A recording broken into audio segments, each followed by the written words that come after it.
All right. It's your buddy, Mr. Research back, man. Look, check this out.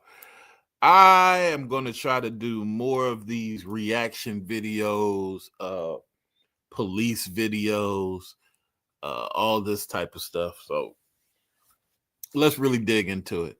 Uh, it is difficult for me to put a lot of time into these channels because I got so much stuff going on. I have to buy another piece of property. One of my parents passed. A girlfriend needs my leadership in her ear.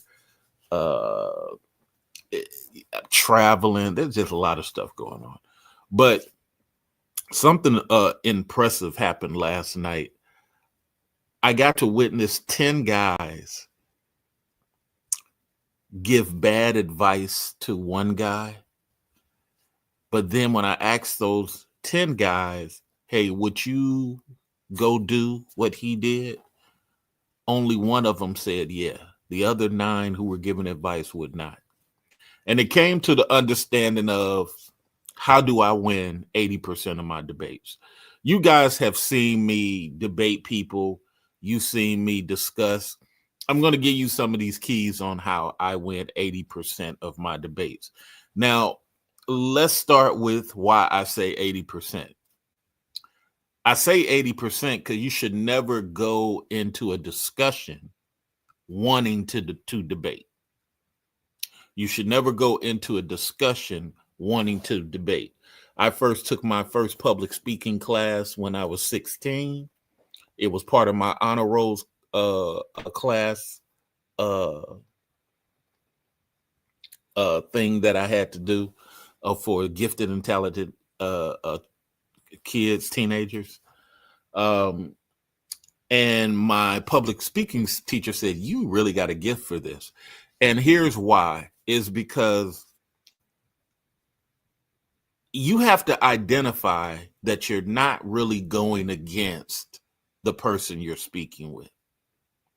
You're not really going against there. You're really going to the audience. And there's 2 types of audience.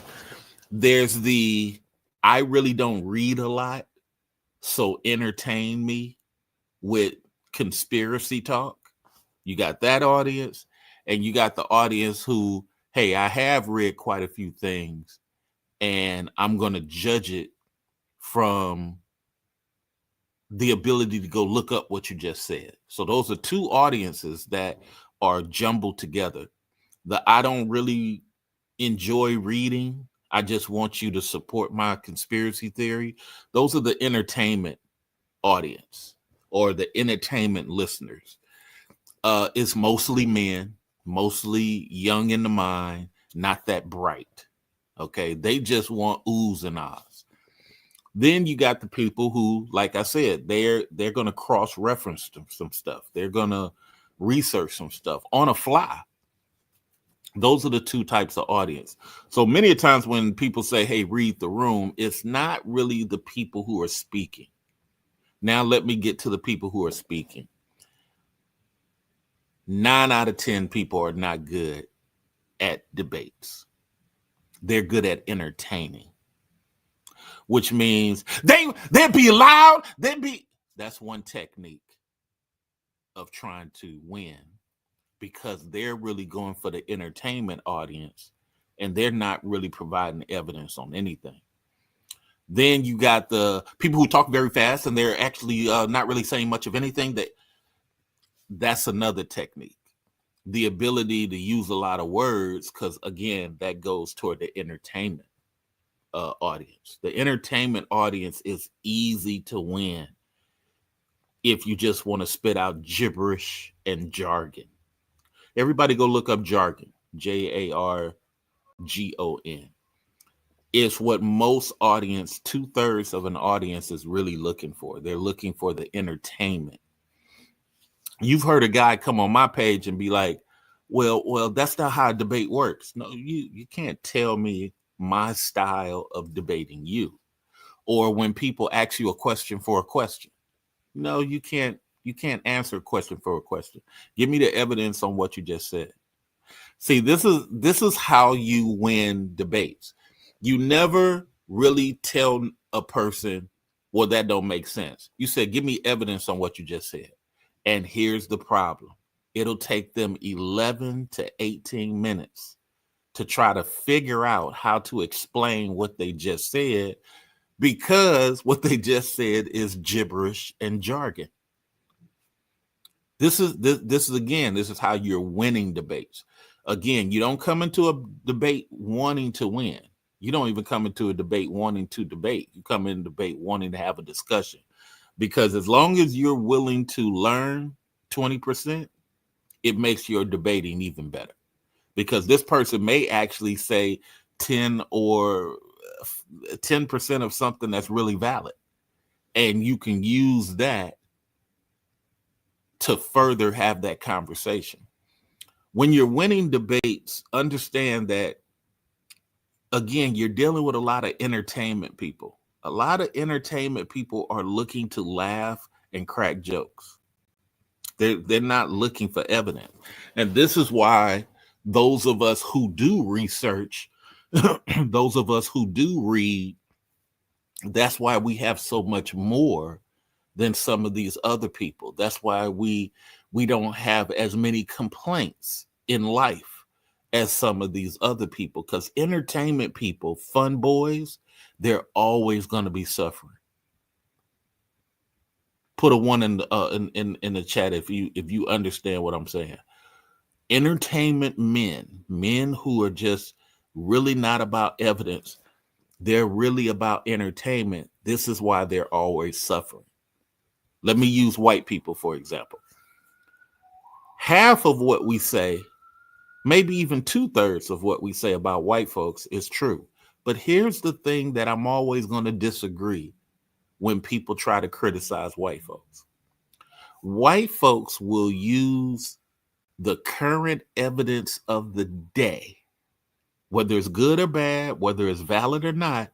They're using the current information of the day and they're applying it. The entertainment man is saying that's not fair. The entertainment man, regardless of his skin color, the entertainment man is saying that's not right. What do you mean it's not right?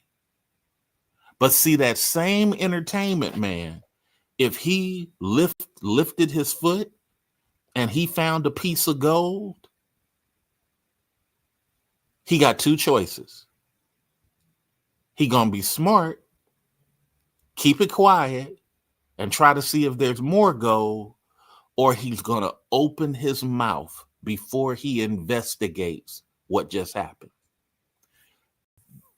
This is the one thing a lot of fun boys don't understand, because they want to be loud. They want to go tell everybody. They want to go talk. You ever seen some of these old movies where the white prospector, he goes, finds a piece of gold, and he want to go to town and celebrate? Huh? Go to town and celebrate. Versus my favorite movie, There Will Be Blood. This guy hurts his leg, crawls to town to make his, well, he already had the claim, crawls to town to straight to the gold dealer to cash it in, to get more tools, to work more land and hire more people. Then after he got that gold, he switched his whole thing to oil. You see what I'm saying?